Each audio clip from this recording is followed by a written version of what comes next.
एक तरफ पाकिस्तान ईरान और अमेरिका में मध्यस्थी की भूमिका निभा रहा है तो खुद को शांति दूत समझ रहा दूसरी तरफ पीओके पर मुंह की खा रहा है। संयुक्त राष्ट्र सुरक्षा परिषद में उसकी ऐसी फजीहत हुई है कि शायद ऐसी फजीहत कभी नहीं हुई होगी। पाकिस्तान संयुक्त राष्ट्र सुरक्षा परिषद के दरवाजे पर जाकर के सिंधु जल संधि को लेकर भारत के खिलाफ गुहार लगा रहा है तो दूसरी तरफ संयुक्त राष्ट्र मानवाधिकार परिषद में भारत ने पाकिस्तान के कब्जे वाले कश्मीर यानी कि पीओके में हो रहे अत्याचारों की ऐसी पोल खोली है कि इस्लामाबाद के पास इसका जवाब तक नहीं बचा।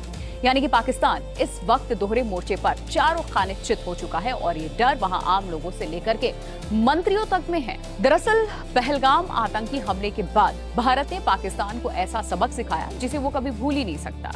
7 मई 2025 की रात भारतीय वायुसेना ने ब्रह्मोस, राफेल और मल्टी डोमेन स्ट्राइक से पाकिस्तान और पीओके में 9 से ज्यादा आतंकी ठिकानों को मिट्टी में मिला दिया। सिर्फ 23 मिनट में सैकड़ों आतंकी ढेर कर दिए गए। और इतना ही नहीं, भारत ने 65 साल पुरानी सिंधु जल संधि को निलंबित किया और उसके बाद से पाकिस्तान में बेचैनी बढ़ती चली गई। और अब पाकिस्तान के उप प्रधानमंत्री और विदेश मंत्री हैं इशराक डार, जिन्होंने संयुक्त राष्ट्र सुरक्षा परिषद को पत्र लिख करके शिकायत की है।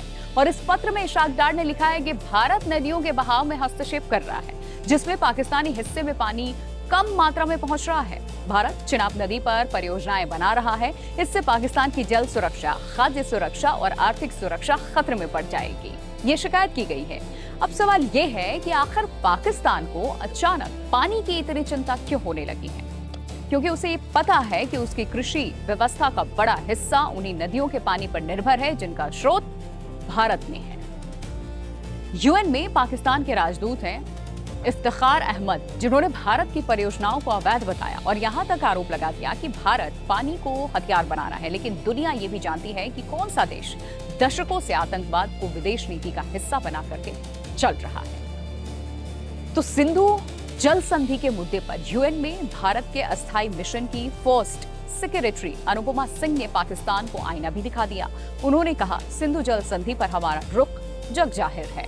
ये तर्क से परे है कि जो देश नीति के तौर पर आतंकवाद का निर्यात करता है वो सद्भावना और दोस्ती पर आधारित सहयोग के विशेषाधिकारों की मांग जारी रखे। सिंधु जल संधि अब पुरानी हो चुकी है। कोई भी तकनीकी व्यवस्था समय के साथ स्थिर नहीं रह सकती, वो बदलती है, जाहिर सी बात है। तो दूसरी तरफ जिस समय पाकिस्तान दुनिया के सामने पानी का रोना रो रहा था, उसी समय संयुक्त राष्ट्र मानवाधिकार परिषद में भारत ने पाकिस्तान के कब्जे वाले कश्मीर की हकीकत दुनिया के सामने रख दी। भारत की फर्स्ट सेक्रेटरी अनुपमा सिंह ने साफ शब्दों में कहा कि पीओके में रोटी मांगने वालों को गोलियां इस वक्त मिल रही हैं, ये सच्चाई है। अनुपमा सिंह ने कहा कि जम्मू कश्मीर भारत का अभिन्न और अविभाज्य हिस्सा था, है और हमेशा रहेगा। एकमात्र अनसुलझा मुद्दा भारतीय इलाकों पर पाकिस्तान का अवैध कब्जा और उनकी वापसी है। पाकिस्तान का प्रोपेगेंडा पाकिस्तान के अवैध कब्जे वाले कश्मीर में हो रहे दमन की सच्चाई को छुपा नहीं सकता है, जो सबके सामने आ रही है। भारत ने रावलकोट की घटनाओं का जिक्र किया, जहां प्रदर्शनकारियों पर कार्रवाई की खबरों ने गंभीर सवाल भी खड़े कर दिए। अनुपमा सिंह ने कहा कि सैकड़ों आम लोगों पर बर्बर कार्रवाई हुई है। जबरन कब्जा और दमन की नीति उस व्यवस्था का नतीजा है जो पाकिस्तान ने पीओके में खड़ी कर दी है।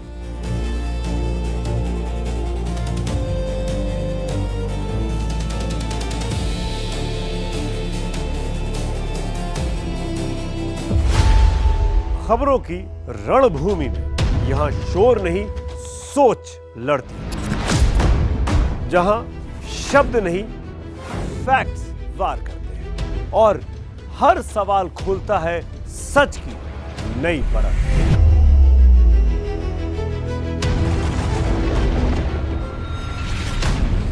चक्रव्यूह आपके अपने सुमित अवस्थी के साथ सोमवार से शुक्रवार शाम 6:57 पर टाइम्स नाउ नव भारत पर।